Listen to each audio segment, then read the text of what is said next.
Learning studio. संज्ञा और उसके भेद। संज्ञा की परिभाषा। संज्ञा किसी व्यक्ति, वस्तु, प्राणी, भाव व स्थान के नाम को संज्ञा कहते हैं। जैसे व्यक्ति राजू, मीरा, गीता, अशोक, राहुल, हरि, अकबर, एंथनी, रीटा, लता, आशा, नज़्मा आदि। वस्तु गेंद, फल, साइकिल, बोतल, पेंसिल, कागज, पुस्तक, पेड़, पत्ता, फूल, कुर्सी आदि। प्राणी मनुष्य, पशु, पक्षी, गाय, घोड़ा, बंदर, रीछ, हाथी, बकरी आदि। भाव क्रोध, खुशी, प्रेम, ईर्ष्या, दुख, भूख, प्यास आदि। स्थान दिल्ली, मुंबई, मद्रास, कलकत्ता, मथुरा, पंजाब, तमिलनाडु, हरियाणा, अमृतसर, केरल, उड़ीसा आदि। इनके अलावा रिश्ते, मौसम, धातु, पदार्थ आदि भी संज्ञा कहलाते हैं। संज्ञा के भेद। हिंदी व्याकरण के अनुसार संज्ञा के 3 भेद होते हैं, परंतु अब इसमें अंग्रेजी व्याकरण के अनुसार 2 भेद और सम्मिलित हो गए हैं, जो कि जातिवाचक संज्ञा के भेद हैं। ये भेद इस प्रकार हैं: व्यक्तिवाचक संज्ञा, जातिवाचक संज्ञा, क द्रव्यवाचक संज्ञा, ख समूहवाचक संज्ञा। भाववाचक संज्ञा। पहला, व्यक्तिवाचक संज्ञा। जो शब्द किसी विशेष एवं निश्चित व्यक्ति, वस्तु व स्थान की जानकारी देते हैं, उन्हें व्यक्तिवाचक संज्ञा कहते हैं। जैसे डॉक्टर भीमराव अंबेडकर ने भारत के संविधान की रचना की। विशेष व्यक्ति। इस वाक्य में डॉक्टर भीमराव अंबेडकर एक विशेष व्यक्ति हैं। यहाँ हमने उनके नाम से उन्हें संबोधित किया है। भारत का सबसे पहला वेद ऋग्वेद है। विशेष वस्तु। ऋग एक वेद है जो कि लिखित रूप में मौजूद है। ऋग्वेद एक विशेष पुस्तक है। जामा मस्जिद दिल्ली में स्थित है। निश्चित स्थान। इस वाक्य में एक विशेष स्थान का बोध हो रहा है। दिल्ली एक निश्चित स्थान है। इन उदाहरणों के माध्यम से हम समझ सकते हैं कि जब किसी विशेष व्यक्ति, निश्चित स्थान एवं विशेष वस्तु की बात की जाती है तो वह व्यक्तिवाचक संज्ञा कहलाती है। 2. जातिवाचक संज्ञा। किसी भी प्राणी, जंतु एवं समूह की जानकारी देने वाली संज्ञा शब्दों को जातिवाचक संज्ञा कहते हैं। जैसे रानी किताब पढ़ रही है। इस वाक्य में केवल किताब कहा गया है, अर्थात वो कोई भी किताब हो सकती है। यहाँ किताब के पूरे समूह की बात की गई है। बच्चे विद्यालय जाते हैं। इस पंक्ति में केवल बच्चे कहा गया है, अर्थात किसी विशेष बच्चे के बारे में नहीं, अपितु सभी बच्चों की बात की गई है। आज हम फल खाएंगे। इस वाक्य में किसी फल का नाम नहीं लिया गया है, बल्कि यहाँ फलों के समूह की बात की गई है। यदि मैं यहाँ कहूँ कि मैंने आज आम खाया था, तो यह भी जातिवाचक संज्ञा ही है, क्योंकि आम की किसी विशेष प्रजाति का नाम नहीं लिया गया है। जातिवाचक संज्ञा के 2 भेद होते हैं। पहला द्रव्यवाचक और दूसरा समूहवाचक। द्रव्यवाचक वह संज्ञा शब्द जो ऐसे पदार्थों तथा द्रव्यों का बोध कराते हैं जिनसे नई वस्तुएं बनती हैं एवं उनका माप तोल किया जा सकता है, उन्हें द्रव्यवाचक संज्ञा कहते हैं। जैसे सोना, चांदी, मिट्टी, लोहा, तांबा, लकड़ी, दूध, पीतल आदि। समूहवाचक संज्ञा ऐसे शब्द जो किसी समूह या समुदाय का बोध करवाते हैं उन्हें समूहवाचक संज्ञा कहते हैं। जैसे कक्षा, परिवार, सेना, जनता, अस्पताल, मंदिर आदि। समूहवाचक संज्ञा के समूह के प्रयोग सुनिश्चित होते हैं, इनको बदला नहीं जा सकता। जैसे पर्वतों की श्रृंखला, नक्षत्रों का मंडल, तारों का पुंज, कागज का दस्ता, सैनिकों का जत्था, चोरों का गिरोह, गायकों की मंडली, कर्मचारियों या मजदूरों का संघ, भेड़ों का झुंड। 3. भाववाचक संज्ञा जिन संज्ञा शब्दों से किसी व्यक्ति या वस्तु के गुण, दोष, दशा, अवस्था, धर्म आदि का बोध होता है उन्हें भाववाचक संज्ञा कहते हैं। जैसे दया, शांति, प्रेम, अच्छाई, धैर्य, बुढ़ापा, सफलता, सुंदर, बहुमूल्य इत्यादि। भाववाचक संज्ञा में उन गुणों का बोध होता है जिसका अनुभव हमारा मन या हृदय करता है, किंतु हम उन्हें ना तो देख सकते हैं ना ही स्पर्श कर सकते हैं। जैसे क्रोध, आक्रोश, मिठास, शत्रुता, मित्रता आदि। भाववाचक संज्ञाएं 4 प्रकार के शब्दों से बनाई जा सकती है। इसके कुछ उदाहरण इस प्रकार हैं। जातिवाचक संज्ञा से मित्र, मित्रता, मनुष्य, मनुष्यता, मजदूर, मजदूरी, देव, देवत्व, ममता, ममत्व, चोर, चोरी। सर्वनाम शब्दों से स्व, स्तव, अपना, अपनापन, निजी, निजता, अहम, अहंकार, पराया, परायापन, सर्व, सर्वस्व। विशेषण शब्दों से वीर, वीरता, खट्टा, खटास, आलसी, आलस्य, चालाक, चालाकी, गहरा, गहराई, गरम, गरमाई। क्रिया शब्द से थकना, थकावट, जीतना, जीत, हंसना, हंसी, सींचना, सिंचाई, लिखना, लिखाई, देखना, दिखावट। सर्वनाम। सर्वनाम की परिभाषा संज्ञा के स्थान पर इस्तेमाल होने वाले शब्दों को सर्वनाम कहते हैं। सरल शब्दों में सर्व, सब, नामों, संज्ञाओं के बदले जो शब्द आते हैं उन्हें सर्वनाम कहते हैं। जैसे मैं, तू, वह, आप, कोई, यह, ये, वे, हम, तुम, कुछ, कौन, क्या, जो, सो, उसका आदि।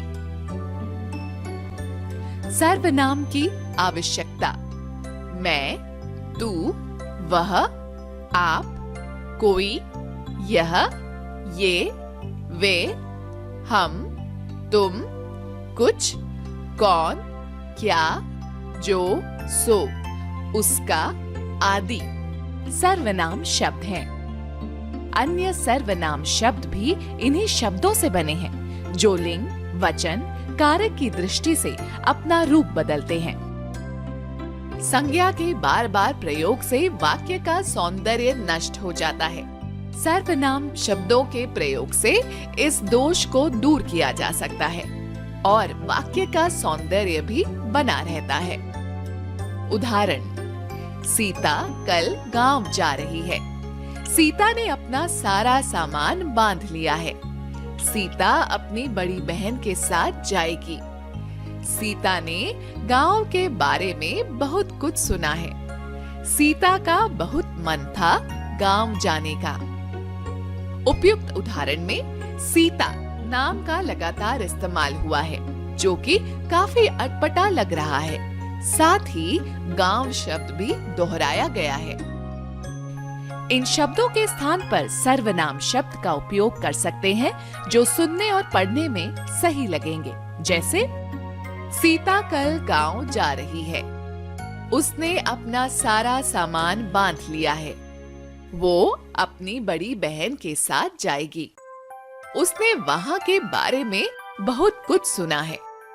उसका बहुत मन था वहां जाने का। उसने, वो, वहां, उसका, ये सभी सर्वनाम शब्द हैं, जो संज्ञा यानी सीता और गांव के स्थान पर प्रयोग हुए हैं। दूसरा, सर्वनाम शब्दों के इस्तेमाल से हम आदर और अनादर के भाव को व्यक्त करते हैं। जैसे आप आदर के लिए प्रयोग होता है और तू अनादर के लिए। सर्वनाम शब्द आश्रित वाक्यों को प्रधान वाक्यों से जोड़ने का कार्य भी करते हैं। जैसे वह सुंदर नृत्य करती है, सो उसे उपहार दिया गया। यहाँ वह सुंदर नृत्य करती है को सो शब्द उसे उपहार दिया गया इस वाक्य से जोड़ने का कार्य कर रहा है। लिंग, जिससे किसी के पुरुष जाति और स्त्री जाति के होने का बोध होता है, उसे लिंग कहा जाता है। इसमें केवल कोई व्यक्ति नहीं होता, अपितु पशु, पक्षी, वस्तुएं भी सम्मिलित हैं। जैसे पिताजी आज बाहर गए हैं। पेड़ हवा से गिर गया। माँ कपड़े धो रही है। तुम्हारी घड़ी कहाँ है? दादी रामायण पढ़ रही है। भैया काम पर गए हैं। इन सभी वाक्यों में पिता, पेड़, भैया शब्द से पुरुष जाति का बोध हो रहा है और दादी, घड़ी, माँ शब्द से स्त्री जाति का बोध हो रहा है। लिंग दो प्रकार के होते हैं, पुल्लिंग और स्त्रीलिंग। पुल्लिंग, जिन शब्दों से पुरुष जाति का बोध होता है, उन शब्दों को पुल्लिंग कहा जाता है। जैसे पिता, राजा, घोड़ा, कुत्ता, बंदर आदि। उदाहरण, पर्वत बहुत ऊंचा है। सभी का बचपन बहुत सुंदर होता है। जहाज डूब गया है। ये डब्बा मेज पर रख दो। स्त्रीलिंग, जिन शब्दों से स्त्री जाति का बोध होता है, उन शब्दों को स्त्रीलिंग कहा जाता है। जैसे लकड़ी, बकरी, माता, रानी, जूं आदि। उदाहरण, उसकी तो खटिया खड़ी हो गई। किताब बहुत पुरानी है। धूप निकल गई है। यह सीता की बंदूक है। हम स्त्रीलिंग से पुल्लिंग और पुल्लिंग से स्त्रीलिंग शब्द बना सकते हैं। कैसे? आइए देखते हैं।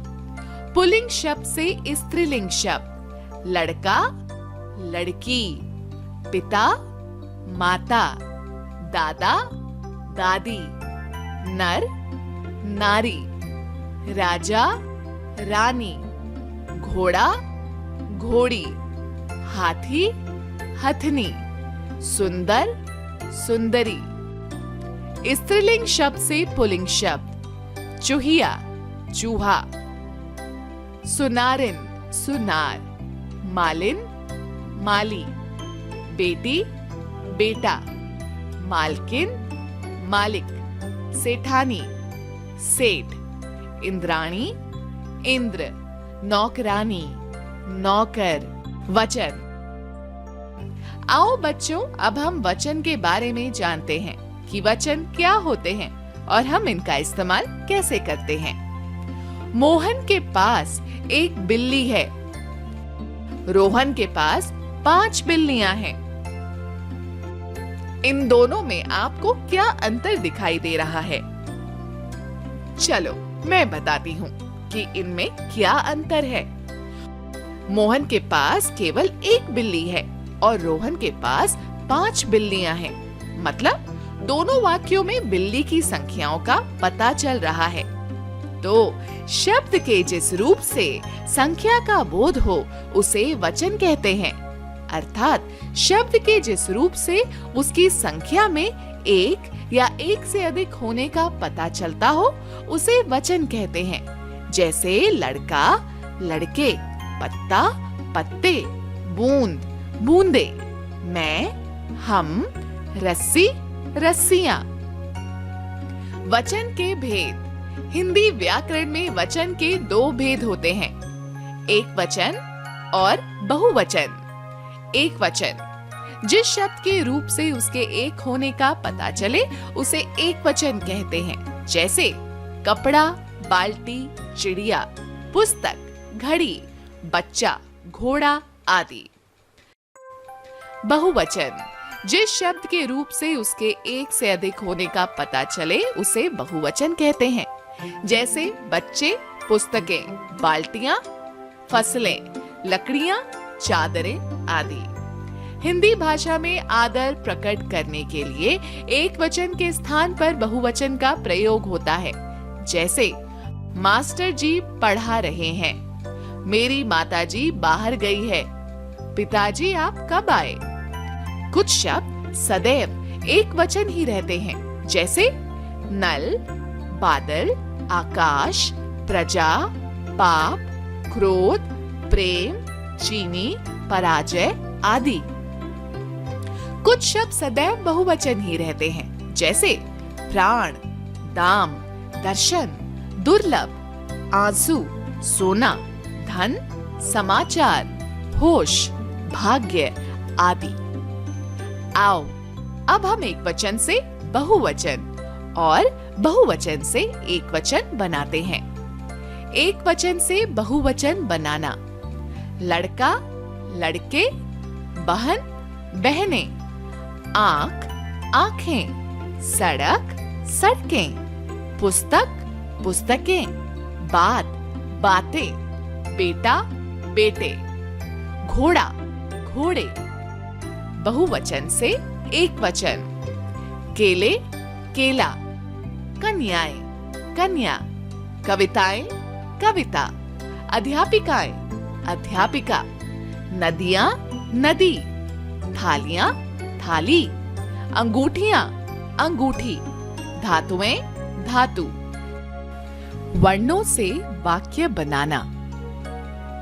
बच्चों, आप तो जानते ही हैं कि वर्णों और मात्राओं के योग से शब्द बनते हैं। जैसे क, म, ल, कमल, र, म, न, रमन, र, बड़ी की मात्रा, त, आ, रीता, स, ओ की मात्रा, ह, म, सोहम आदि इत्यादि। अब हम इन शब्दों के मेल से अर्थात शब्दों को जोड़कर वाक्य कैसे बनाते हैं और उन्हें क्रम से लगाकर सही और अर्थपूर्ण वाक्य कैसे बनाते हैं ये देखेंगे। आइए इसे कुछ इस प्रकार समझते हैं। रात को हम सोते हैं। रात को हम सोते हैं। कल हम स्कूल जाएंगे। कल हम स्कूल जाएंगे। गाय घास खाती है। गाय घास खाती है। शेर जंगल में रहता है। शेर जंगल में रहता है। बच्चों, ये सभी शब्द हैं जिन्हें जोड़कर हम समझ सकते हैं कि इनका मतलब क्या निकल रहा है। आइए इसे हम और अच्छे से समझते हैं। राम है पढ़ रहा। तुम जा हो रहे कहाँ। मैंने खाना कल था खाया। बच्चों, इन वाक्यों में आपको कुछ अटपटा नहीं लग रहा? ये सभी वाक्य अपने सही क्रम में नहीं हैं। इसलिए इन वाक्यों का कोई अर्थ नहीं है। यदि शब्दों को सही क्रम में लगा दें, तो ये सभी वाक्य अर्थपूर्ण हो जाएंगे। आप सोच रहे होंगे कैसे? आइए देखते हैं। राम पढ़ रहा है। तुम कहाँ जा रहे हो? मैंने कल खाना खाया था। बच्चों, देखा आपने? इन शब्दों का क्रम में लगाने से यह वाक्य पूर्ण एवं अर्थपूर्ण हो गए। अब आप समझ सकते हैं कि इस वाक्य में क्या कहा गया है। कुछ और उदाहरण। रात को हम सोते हैं। कल हम स्कूल जाएंगे। गाय घास खाती है। शेर जंगल में रहता है। Please subscribe this channel for more videos.